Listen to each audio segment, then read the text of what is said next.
Now, given that The Mandalorian Season 2 is now over and a thing of the past, Disney and Lucasfilm are really looking forward to reuniting the Star Wars fan base further, and exactly what that's going to look like in the next couple of years once it's fully reunited. This is Mike Zero. Make sure to subscribe if you're new to the channel for future Star Wars content. Now, one exciting aspect about the future of the Star Wars universe is that, of course, we have George, John, and Dave working together as a team to deliver as much authentic material as possible moving forward. We do know that they are working on a handful of projects such as Mando Season 3 and 4, the Book of Boba Fett, as well as other ones out there that's going to bring things full circle again.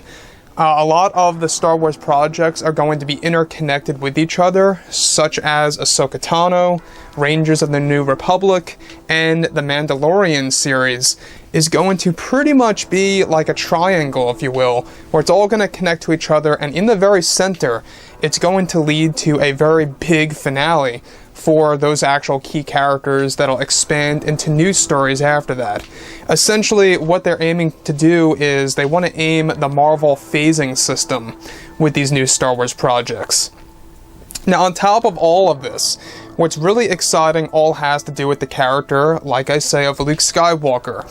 Now, Luke Skywalker is very much a beloved character that was wrecked, in my opinion, in The Last Jedi by director Rian Johnson, and now, with what happened recently, a lot of change is coming out of Lucasfilm and what they're really putting their work into.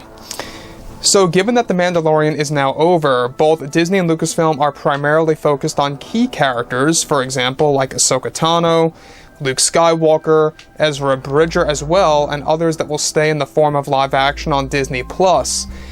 However, after the second season released in a recent interview with Kathleen Kennedy, she was questioned about Luke Skywalker and the future of the character.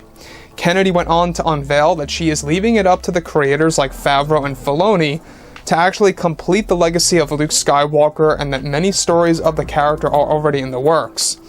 Kennedy continues to reveal that Max Lloyd-Jones did a great job filling in for Luke at last minute.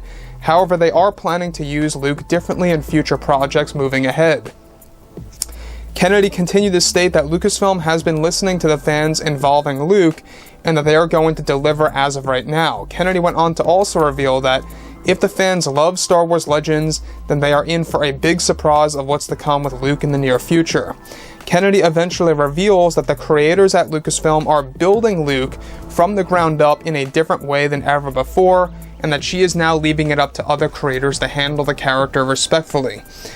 Let me just go over this real quick, because this actually taps into something that we talked about a couple of weeks ago. Let's stop right here for a second. Is that we do know that Kathleen Kennedy lost her creative control over a handful of Star Wars projects. She's only supervising and has creative control over Star Wars The Acolyte, which, by the way, is indeed the Leslie Headland Star Wars TV series, in case you guys did not know.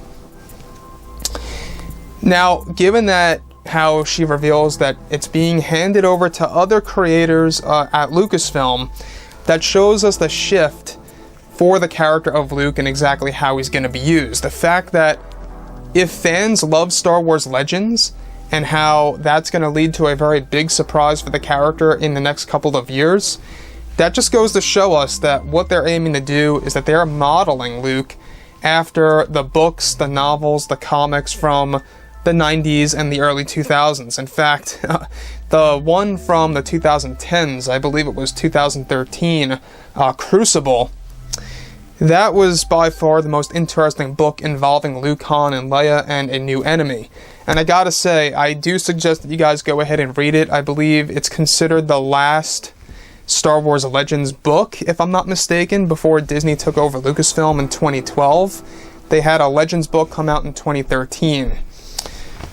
So, like I've said before in the past, guys, I think that what they are ultimately planning to do is that they're really just trying to reunite the fans. Now, this proves that Kathleen Kennedy never knew what she was doing with Star Wars from the very beginning.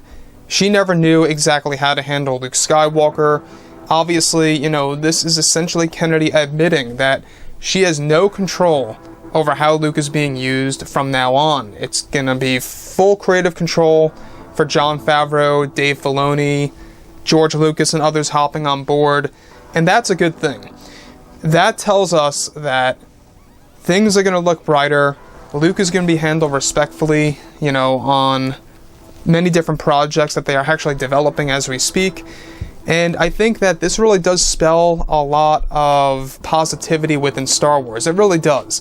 This tells us that Lucasfilm has a mission, and that mission is to reunite the fans fully and really bring the divide back together and erase that divide. So, like I've said before in the past, guys, you know, drop a comment below. Let me know what you think about all of this in the comments, and if you guys did enjoy the content for today, do make sure to drop a thumbs up on this video to support the channel. I thank you all so very much for the kind support, and I'll catch you guys next time.